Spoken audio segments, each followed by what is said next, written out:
Okay. Hi, welcome back, y'all. This is going to be lecture 8 in the Asian politics class. This is going to be chapter 16, the Japanese miracle. So, this is going to be focused on Japanese economics. The next chapter will focus on Japanese institutions and politics. Okay, so we'll skip the intro, go straight to section 2, the post World War II economy. We should just have some context for where Japan was post World War II, right? Uh, 90% of their factories were geared toward war products. Um, there was massive dislocation of the population after all of the bombings. Most of their sort of factory infrastructure was destroyed. A lot of their sort of networking or transportation infrastructure was destroyed. There was nuclear fallout from Hiroshima and Nagasaki. Um, and so things were just absolutely crippled, right? They were in a very, very bad place post World War II. But there are a lot of reasons why they were so successful coming out of World War II, including first, a heavy reliance on education. They had a highly, and still do, highly educated population. Maybe one of the most important is that they had the U.S. backing of the Marshall Plan to provide military security, to help them get their feet off the ground, to build factories, all of this sort of stuff. They are in an excellent position internationally. Like, just if you're looking at the globe, right? They have a couple of enormous markets next to them, including China. They're not huge trade partners with China, but they do sell products there. A lot of the islands around them, but also the United States West Coast is not too far from them, and so they're in a pretty good spot for trade where they are. They also had to spend next to nothing on their military because the U.S. supported them um, strategically and protected them, um, and also basically said you can't have a military for a while, at least an offensive capability.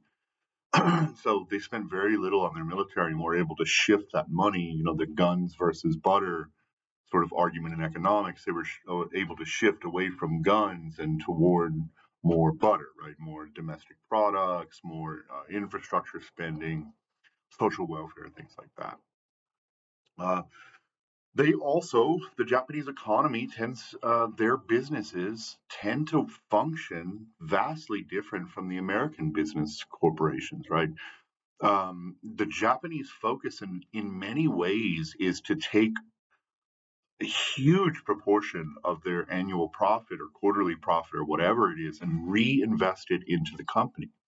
So you can buy, new infrastructure, new manufacturing technologies, more training for your workforce. But basically, the U.S. corporate system is largely and growingly a function of siphoning as much money as you can out of the company, right? Through stock buybacks and, capitalizations and, all of these sorts of things because, we're so worried about profit and the investors, right?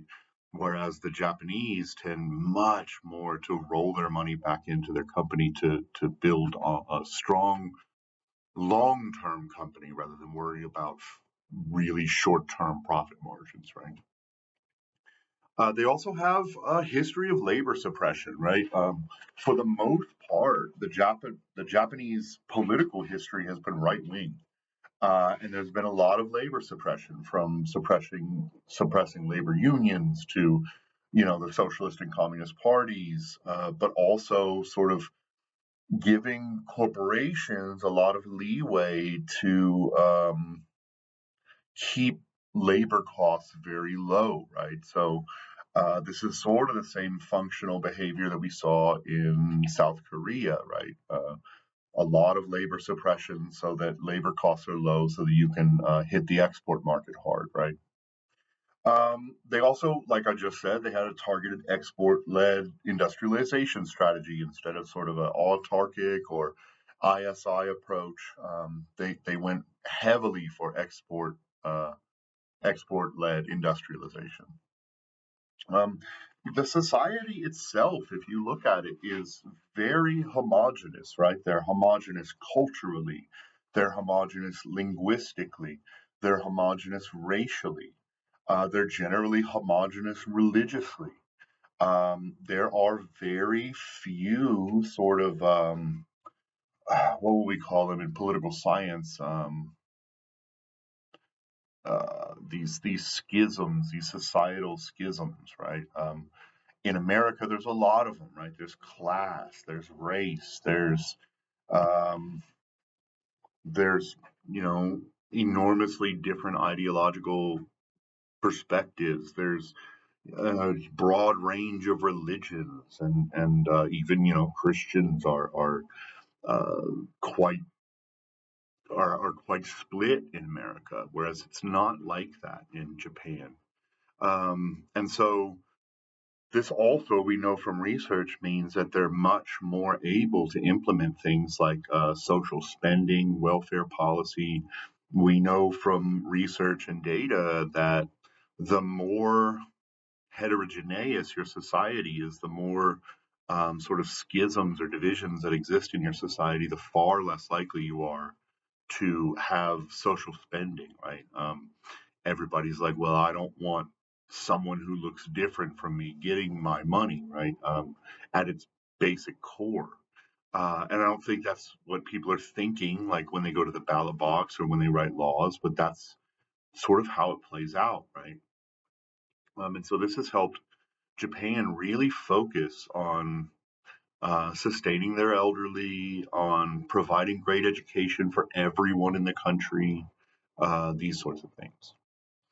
They also have a very strong focus on quality control and efficiency, right?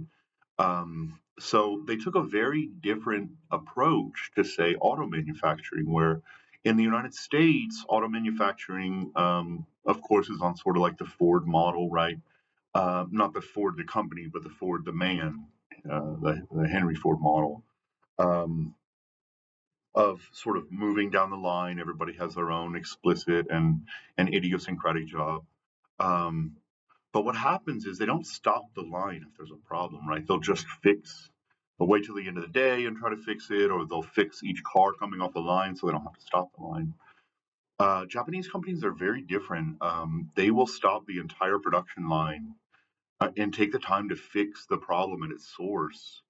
And so, like when Toyota opened their first plant in Tennessee, I think they only rolled off one car on their first day of production. But once they get all those kinks worked out, things operate much more efficiently in the Japanese system. And so, these are some things that, like, the Japanese have kind of taught the American corporate system. Um, let's see. I would also say that, like, some of it is not just efficiency and organizational skills, but it's like intellectual theft. Japan's pretty bad about letting products sort of get caught up in their trademark system for a decade or more so that their own citizens, corporations, etc., can figure out the product and produce their own version of it before the trademark ever hits, right? And so they were very famous, especially in the 70s and 80s, for buying up products, ripping them apart, figuring out how they work, and then trying to put together an even cheaper version. And this is sort of, the Chinese model now, too. So it should at least be said that they haven't always been exactly fair with their intellectual and property rights. Um, all right, we'll move on to section 3, employment and compensation. The Japanese system works a lot differently than the US. They're generally very long term employment, right? There's a lot of people who work in a single corporation their entire life, which is very, very different than the United States model. And this can have benefits and drawbacks, right? The drawbacks are maybe your corporation gets kind of ossified, right, and stuck in its ways. But the benefits are that you get loyalty from your employees, which sometimes I think is lacking in the American system. Um, let's see. Japanese firms also tend to have a lot more power in firing you as you get older. They don't have a great sort of retirement package generally. And so in the US and European countries, there are generally way more restrictions on if you can fire someone for age or sex or whatever. But in Japan, those are very, very weak if they exist at all. Um, their system is also like nowhere near as unequal as the United States. Yes, they do have some like hyper rich people, but they have very few poor people, right? They don't really have any problem with like homelessness or things of this sort. Their CEOs make a tiny fraction of what like American CEOs make. You know, you're talking 150 to $250,000 for multi-billion-dollar industries like Toyota and others. And so they just have a very different approach to compensation, benefits, fairness, etc. Okay, section four is about the export economy. So, you know, this is sort of a theme in Asian politics, especially with the countries that we're studying, is, you know, the export led orientation versus sort of Latin America's import substitution industrialization. And so the export economy was really roaring up until basically the 1980s, and they started having problems with debt and inflation. They had a huge housing bubble crisis, kind of like the United States did during 2007. And they had built all of this housing, and then there just wasn't any demand for it, right? It was overpriced. And so housing costs fell dramatically. The value of housing fell dramatically. The debts that needed to be paid off to construct those, not just housing, but also like, you know, corporate headquarters and sky rises and things like this. It just, like the debt became more than the property was worth, right? And so you're in this negative balance and it's really disastrous. So this, you know, you could point to like literally today, China is having this problem where they overinvested because they thought there was this huge boom in housing and this rising middle class, blah blah blah blah blah, and it just never really panned out, right? And so now they're sort of holding all this debt. They don't know, they can't pay it back, they don't know what to do with it. China doesn't know whether they should bail them out or not. So it's kind of a mess. They call it the lost generation, like the 80s and 90s kids in Japan. They call it the lost generation, like they had very little growth, sometimes negative growth. They had very little like wage growth. Um, they had serious problems with inflation. They were having to run negative interest rates, like they'll pay you to borrow. That's bizarre, right? And just this year, I think they finally got above 0% interest rate. I think they're at like a 0.5% right now, or 0.25%. Um, so yeah, it's things are not great in Japan for the last 40 years or so. They've had real economic problems. They're still a major country and a major economy and a major exporter and manufacturer or whatever, but they just aren't on a great path for a long time. Okay, and then you know the final section is boom and bust, and so we talked about the first boom and bust with the housing market, and then they had another one in like 1997, 1998 when the Asian currency collapse happened. They had a third one in 2007 when the U.S. housing market crashed, and the U.S. had to buy out all of these banks and insurance companies. Well, it wasn't just a U.S. problem; it spread all across the world. The 2011 Fukushima incident, where their nuclear power plant malfunctioned and again spread radioactive material around the Fukushima area. And then they also have sort of very unstable governments, right? Maybe a year on average in contemporary political times, sometimes less than that.